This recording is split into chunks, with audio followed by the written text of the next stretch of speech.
¿Qué tal? ¿Cómo están? Bienvenidos a Agenda Económica. A esta hora de la mañana comenzamos nuestra revisión de cada jornada. Gracias por acompañarnos. Mitad de semana, día miércoles, y nosotros estamos comenzando con nuestra revisión de 30 minutos de cada mañana con los temas más importantes en materia económica, financiera también y política, por cierto.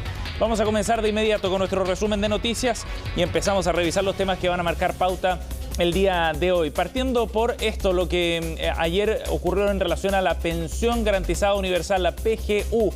Este proyecto que el gobierno había anunciado para establecer un piso mínimo que viene a refundar todos los mecanismos de solidaridad que entrega el Estado en materia previsional, con la creación de este piso de 185.000 pesos para el 90% de la población, de los jubilados, por supuesto. Este proyecto ya ingresó al Congreso el día de ayer. Lo hizo el gobierno con una indicación a la ley de pensiones que ya se está tramitando. Por lo tanto, se espera un trámite relativamente más expedito desde ese punto de vista. De hecho, entra con discusión inmediata en la Cámara de Diputados, en la Comisión de Hacienda en particular. Lo interesante del proyecto es que se establecen una serie de mecanismos para financiarlo. Esa era la gran duda, cómo se iban a generar los recursos para financiar una medida que es costosa, evidentemente, dado los montos involucrados y el universo de personas al que espera beneficiar. Entre otras cosas, el gobierno decidió elevar el impuesto a las operaciones bursátiles para financiar esta iniciativa. Ya veremos qué dijeron desde el Ejecutivo y cuál fue la reacción también en el Congreso, en el tema que analizaremos además en la entrevista del día de hoy en Agenda Económica AM. Por otro lado, ayer, el día martes, fue una sesión de más estabilidad y menor pesimismo en los mercados a nivel local, después de un lunes post-elecciones donde el IPSA, la Bolsa de Comercio, había caído con fuerza y el dólar había subido también de manera bien agresiva. Ayer ambos indicadores del mercado se estabilizaron. El IPSA, por una parte, tuvo un alza de 1,33%. El dólar, después de haber estado bordeando los 860, incluso llegó a cerrar en 871. De todas maneras, un nivel más bajo que lo que había cerrado el día lunes. Y el mercado sigue observando con detalle, por supuesto, este proceso de instalación del gobierno de Gabriel Boric, el presidente electo, con decisiones relevantes respecto a su futuro ministro de Hacienda, por ejemplo, y también sobre la implementación del programa. Ya estaremos analizando más detalles en instantes.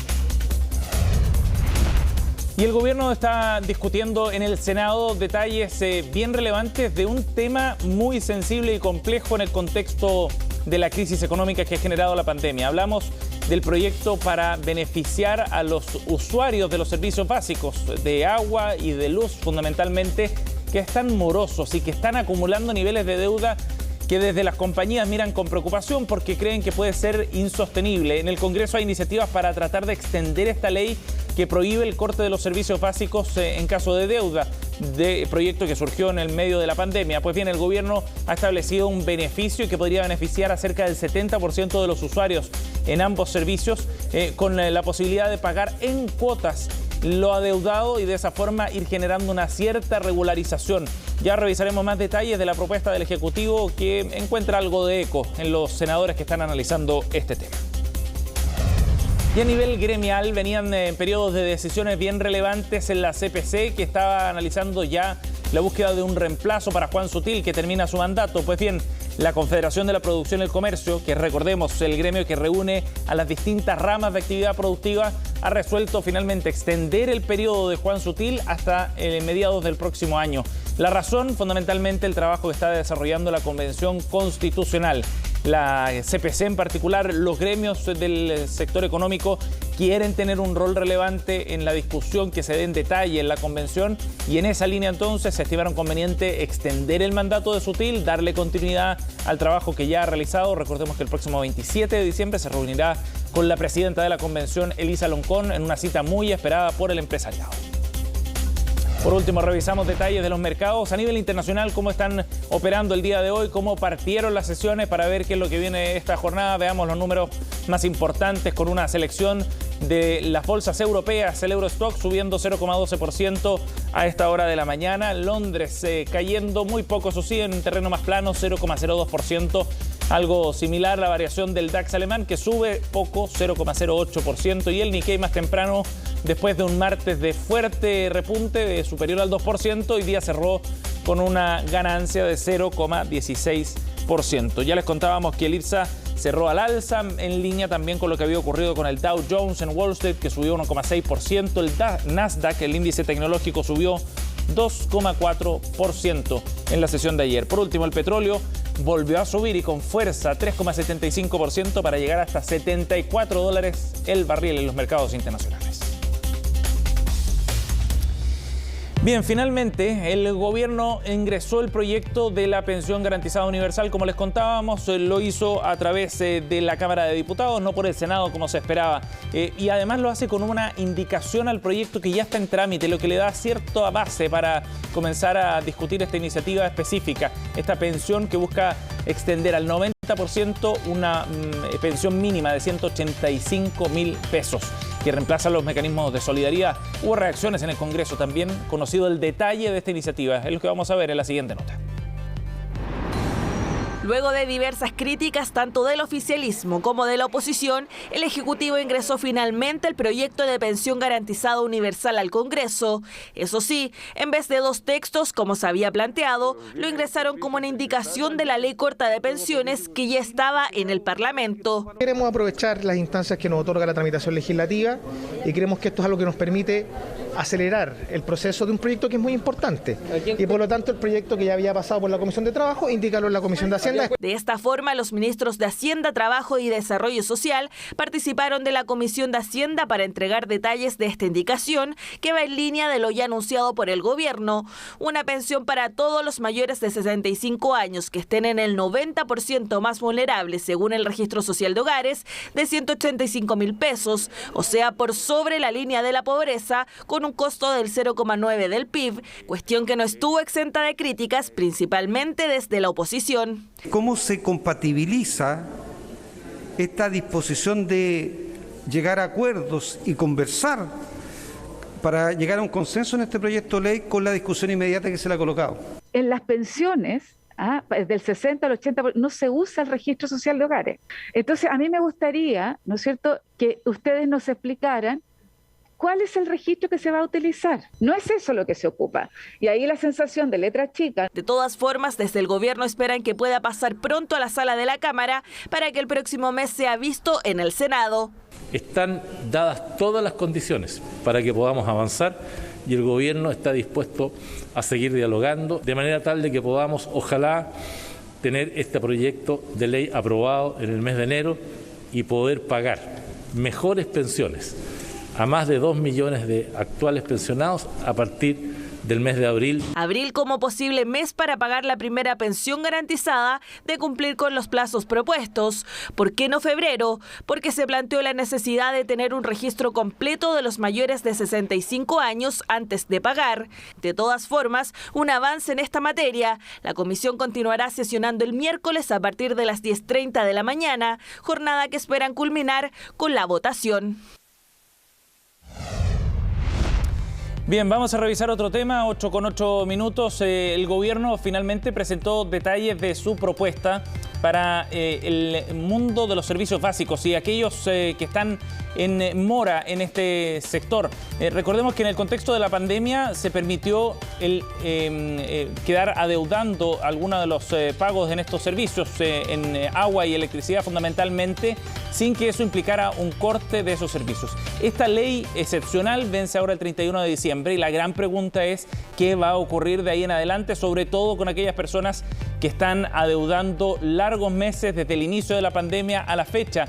Deudas que pueden ser inmanejables, dicen desde las empresas, sobre todo en aquellas familias de menores recursos. Bueno, el gobierno lo que ha hecho es presentar algunas indicaciones que tienen que ver fundamentalmente con establecer un mecanismo de pago en hasta 48 cuotas para las personas que adeudan estos servicios, alcanzando así un universo total de cerca del 70% de aquellos que tienen deuda al día de hoy. Los beneficiados de esa manera entonces se enfocarían fundamentalmente en familias de menores recursos y que tendrían más problemas precisamente para ponerse al día.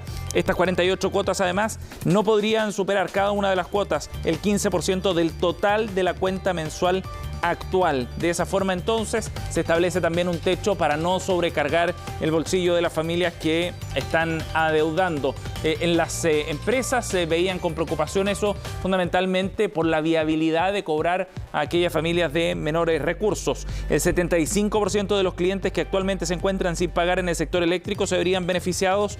El saldo que no se cubra en ese periodo sería asumido directamente por las empresas de distribución y eso podría rondar los cerca de 100 millones de dólares. En tanto, según el ministro Alfredo Moreno, los detalles que entregó ayer en el Senado son cerca de 432.000 clientes del sector sanitario de agua potable que serían beneficiados, que pagarán el 100% de la deuda o se va a terminar extinguiendo esa deuda a los 48 meses. Dos detalles bien relevantes para esta discusión que se está dando en el Senado en momentos en que hay presión para extender esta ley que prohíbe el corte de los servicios básicos por deuda.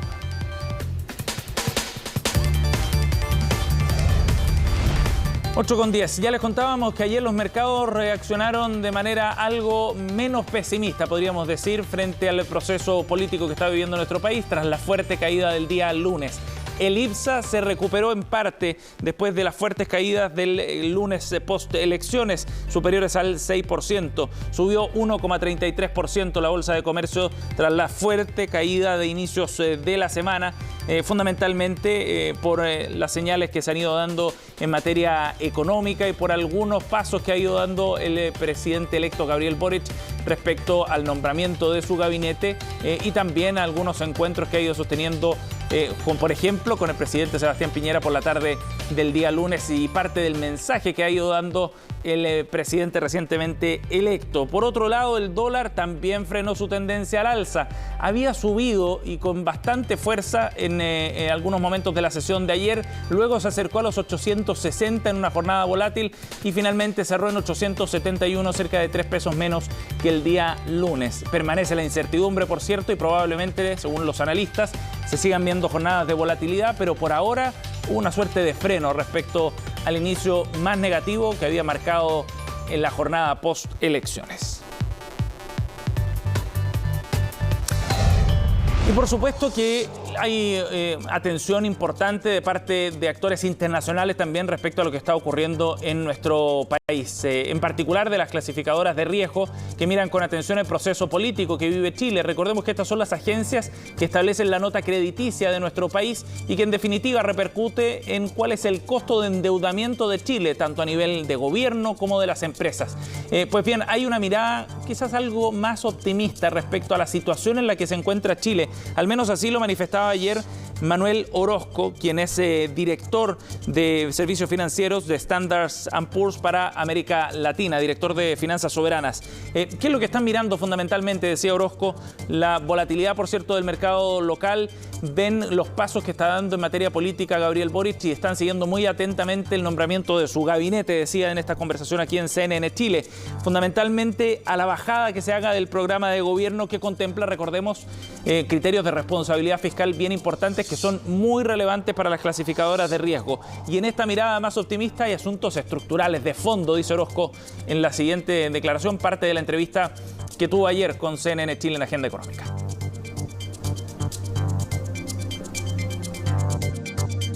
Esta necesidad del presidente electo Boric para construir consensos, dada su posición en el Congreso y en el Senado, también te permite pensar que estos cambios que proponen puedan ser manejables, predecibles en el tiempo, ¿no? También seguimos resaltando, ¿no?, que en la visión un poco más de largo plazo seguimos dándole mucho valor a este constructo institucional, ¿no?, al hecho de que Chile sigue gozando uno de los perfiles económicos más desarrollados o el más desarrollado de América Latina, que todavía tiene una posición fiscal que es una fortaleza moderada en el constructo de la calificación.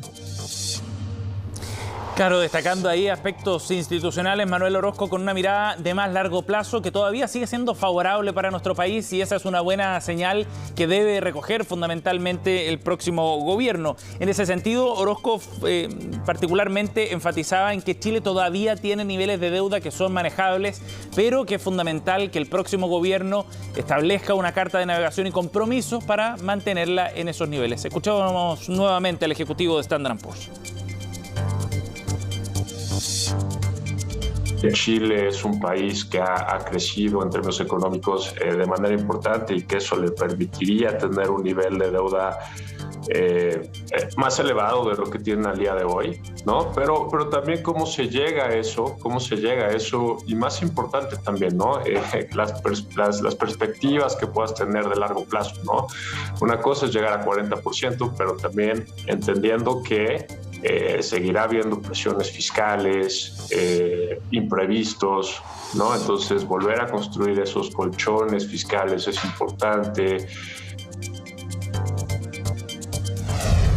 Bueno, y en ese proceso precisamente de consolidación fiscal, de responsabilidad en el manejo de las cuentas, el nombre del ministro de Hacienda será fundamental. El mercado acá en Chile, afuera también, está mirando con mucha atención ese proceso de conformación del gabinete. Es lo que vamos a revisar en la siguiente nota, preparada sobre el futuro ministro de Hacienda del gobierno del presidente electo Gabriel Boric.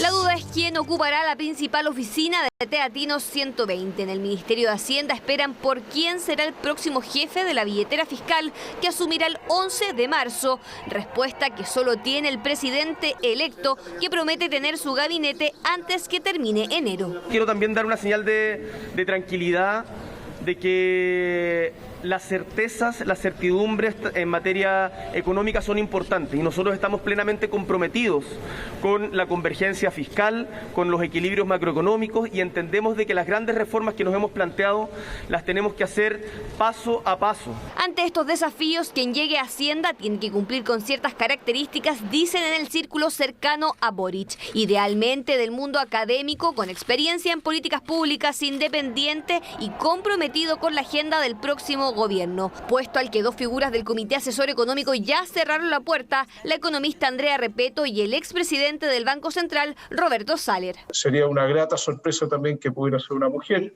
que sería la primera ministra de Hacienda, pero lo más relevante es que haya tenido algún grado de experiencia en su trabajo, de cómo poder afrontar una situación tan desafiante como la que tenemos para los próximos años. Los empresarios también piden que el próximo jefe o jefa de Hacienda tenga contactos en el sector. Candidatos a Teatinos 120 hay varios y suenan del mundo político. El DC, ex superintendente de pensiones Guillermo Larraín, también el exministro de Energía Máximo Pacheco, que celebró el triunfo de Gabriel Boric el domingo, y el senador PS Carlos Montes, que está bien valorado en el comando. Valoramos mucho el aporte que en el equipo político de la segunda vuelta tuvo el senador Montes, con mucha experiencia, representando sensibilidades que van más allá de nuestra coalición. Es un desafío muy grande, muy serio, y tenemos unidad muy amplia y por lo tanto hay que traducirla en líneas de gobierno. Las conversaciones obviamente se tienen que desarrollar en el marco institucional.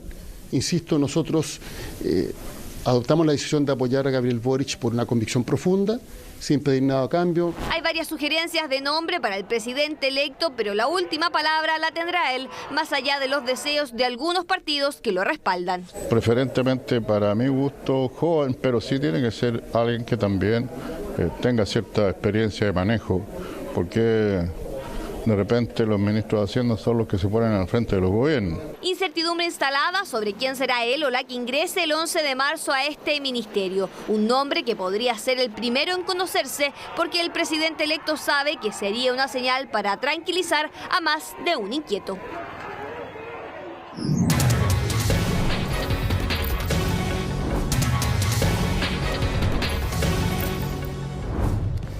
8:20, ya estamos de vuelta para seguir revisando más informaciones y profundizar además en un tema que planteábamos en el primer bloque, que tiene que ver con la presentación por parte del gobierno de su proyecto de pensión garantizada universal, que entra como una indicación al proyecto de la ley corta de pensiones que ya se estaba discutiendo en el Congreso. Esto ha generado controversia también y algunos cuestionamientos de parte de la oposición. Abordamos el tema con el diputado, miembro de la Comisión de Trabajo de la Cámara, Tucapel Jiménez. Gracias por el contacto, diputado, muy amable. Hola, gracias a ustedes, buenos días. Diputado, bueno, ahora tenemos el texto y ya finalmente el detalle porque ingresa esta indicación del proyecto. Primero, ¿qué le parece desde el punto de vista del contenido que ha enviado el gobierno, diputado? No, a mí me parece bien, yo creo que va en la línea correcta porque, mira, todos los programas de gobierno, incluso creo, sin temor a equivocarme, el movimiento No Más AFP, siempre hablamos de una pensión universal garantizada. Entonces, sí, este proyecto va en esa línea. Así que yo creo que debiera haber en el Congreso un consenso amplio en cuanto a respaldar. Hay diferencias, hay temores, hay preguntas, hay dudas respecto al financiamiento, respecto a la aplicación del contenido propiamente tal, como que las personas tienen que registrarse, no va a ser automático, cosas menores, pero que yo creo que no deberán impedir una aprobación en el Congreso, porque es una buena noticia que hemos estado luchando por muchos años. Nosotros esto es una propuesta de la oposición de hace muchos años. Uno podría decir, claro, llama la atención que a última hora el gobierno la presente, a pocos meses de irse, pero siempre es bueno, o sea, también por otro lado siempre hemos dicho que los gobiernos terminan el 10 de marzo y hasta ese día se pueden presentar proyectos. Sí. Nosotros hubiésemos esperado que el gobierno esto se hubiese dado cuenta antes, porque derechos garantizados y universales es lo que hemos venido diciendo por años y siempre lo había negado el gobierno y hoy día lo presenta y se da cuenta, y yo creo que eso hay que darle la bienvenida, ¿no? Sí, diputado, usted hablaba de algunos detalles, ¿son cuestiones menores que podrían de todas maneras darle viabilidad al proyecto para que se apruebe antes del 11 de marzo? Sí, o sea, hay algunos detalles y otras cosas mayores. El proyecto se va a dividir en dos. Nosotros lamentamos que la parte técnica no haya entrado a la Comisión de Trabajo, y el financiamiento debiera haber entrado a Hacienda, pero bueno, el gobierno optó por entrarlo a través de una indicación a la Comisión de Hacienda, pero todavía no ingresa el financiamiento, y ahí viene, bueno, ahí hay diferencias, preocupaciones, porque se habla de provisión, ¿no es cierto? Hay una provisión para el próximo año, pero siempre se ha dicho que a gastos permanentes, ingresos permanentes, entonces, pero para mí, si tú me preguntas a mí personalmente, es tan necesario este proyecto, pensando en los adultos mayores que hoy día viven con pensiones miserables, que hay que aprobarlo, hacer el esfuerzo, bueno, y después el próximo gobierno, ¿no es cierto?, tendrá el camino más cerca todavía para llevar adelante lo que está proponiendo el próximo gobierno de Gabriel Boric, que habla de llegar a 250.000 pesos. Con esto llegamos a 185 y... En ese sentido, ¿no hay una contraposición respecto al proyecto y a la reforma de pensiones que propone el presidente electo, ¿no? Porque establecía precisamente la creación de este mecanismo, de esta pensión garantizada. El monto nomás, el guarismo, digamos que el próximo gobierno lo podría después cambiar solamente el guarismo, y yo, si no, y nuevamente, sin temor a equivocarme, si se cambia solo el guarismo, no necesitaría un quórum calificado en el Congreso, sino que necesitaría el 50+1. Entonces también le sería más fácil llevar adelante, subir el guarismo, y también, bueno, y el gobierno lo que va a tener que hacer, porque ahí hay diferencias de las formas de buscar el financiamiento, porque no hay nuevos impuestos, sino que hay un tipo de recaudación. Y yo creo que el programa de Gabriel Boric habla también de buscar nuevos impuestos, ¿no es cierto? Ahí estamos hablando del royalty, de la renta presunta, pero este proyecto, de acuerdo a lo que presentó ayer el gobierno, no establece el término de ciertas exenciones y aumenta el monto, por ejemplo, del tributo a las ganancias de capital. Sí, de hecho sube de 5% a 10% la ganancia de capital, aumenta, ¿no es cierto?, eso, pero faltan, ¿no es cierto? Falta, por ejemplo, la renta presunta. Por eso te digo, ahí hay tres formas de financiamiento, que una son la provisión que está para el próximo año, para el 2022, que ahí el 0,5% del PIB, el 0,1% viene de la renta del fondo de la renta de pensiones, y lo otro son las exenciones, que las subió de 5 a 10%. Pero nosotros yo creo que hay que tratar de ser un poquito más ambicioso, pero bueno, eso está, y lo importante es que, te insisto, que se apruebe, porque una buena noticia hoy día son 185.000 pesos para la familia. O sea, vale decir que una familia hoy día que tiene una APS de 100.000 pesos y tiene 140 y algo de beneficio, esa persona le va a sumar a sus 100.000 pesos 185.000 pesos, y así va subiendo, ¿no es cierto?, la escala, hasta el tope de 630.000 pesos, y de ahí baja progresivamente hasta los que ganan 1 millón de pesos, que terminan con un beneficio de 5.000 pesos. Claro. Pero es bueno, yo creo que un aumento significativo. No es todo lo que nosotros quisiéramos. Me imagino que el próximo gobierno también va a tratar de aumentar el monto, pero yo creo que con este paso va a ser mucho más fácil aumentarlo el próximo periodo. En algún momento, diputados... Pero una buena noticia, Sebastián, para los adultos mayores. Eso uno no lo puede negar, ¿no es cierto? Yo creo que es algo que hemos estado esperando por mucho tiempo, así que debiera aprobarse rápido en el Congreso. Y porque finalmente se logra generar consenso, al menos en una parte de una reforma previsional más grande, pero al menos en esta parte se logra ese consenso que no se había alcanzado por largo tiempo. Diputado, una última pregunta. ¿Usted ve alguna letra chica en este proyecto? ¿Habían algunos de sus colegas que estaban preocupados por lo que pudiera traer esta iniciativa? Es que claro, bueno, siempre uno está ahí pendiente de la letra chica, ¿no es cierto? Se ha hecho famoso este término de la letra chica. Yo hasta ahora no veo, porque la única, ¿no es cierto?, preocupación es que se vaya a ir sin el financiamiento debido, que como te digo, que lo lógico, sobre todo en un derecho social, es que a ingreso permanente o a gasto permanente haya un ingreso permanente. Pero yo incluso, aunque exista esa duda, yo creo que la necesidad es tan grande que debiéramos aprobar este proyecto sin ninguna duda, porque ya son muchos años. Yo siempre lo digo, antes del estallido social los chilenos y chilenas protestaban por una pensión digna. Las grandes movilizaciones en Chile fueron por pensiones, por mejores pensiones, y esto es un avance. Así que todos los programas de gobierno iban en esa línea. Incluso, como te dije al principio, el movimiento No Más AFP, entonces no debiera haber problema para aprobar y darle una buena noticia a los adultos mayores, a las personas mayores de 65 años, como un regalo de Navidad. Porque acuérdate que es un paso, no es lo mejor que hay, pero yo creo que va a ser bien recibido. Las personas incluso que cumplan 65 años y sigan trabajando van a poder recibir el beneficio igual. Claro. O sea, una persona que cumple 75 va a poder postular, pues, siguiendo activo en la vida laboral, y va a poder recibir los 185.000 pesos. Entonces, yo creo que, te insisto, sin ser lo mejor de lo mejor, es un avance significativo. Sin duda, y permite ir construyendo luego mejoras en el tiempo en la medida que las condiciones fiscales también lo vayan permitiendo. Diputado Tucapel Jiménez. Llegamos a 2 puntos del PIB, llegamos a 2 puntos del PIB, que yo creo que también es una buena noticia y se va a tener que ir aumentando en el futuro, por supuesto. Pero yo creo que una buena noticia es que se llegue a los 2 puntos del PIB. Y así lo planteaba también el Consejo Consultivo de Pensiones. Diputado Tucapel Jiménez, gracias por conversar con nosotros esta mañana, muy amable. Gracias, porque tengan un buen día. Igualmente, muchas gracias por llamar. 8:28, estamos cerrando Agenda Económica. Muchas gracias por informarse junto a nosotros. Ya vienen las noticias internacionales en Conexión Global con Jacinta Molina. Que tengan buen día.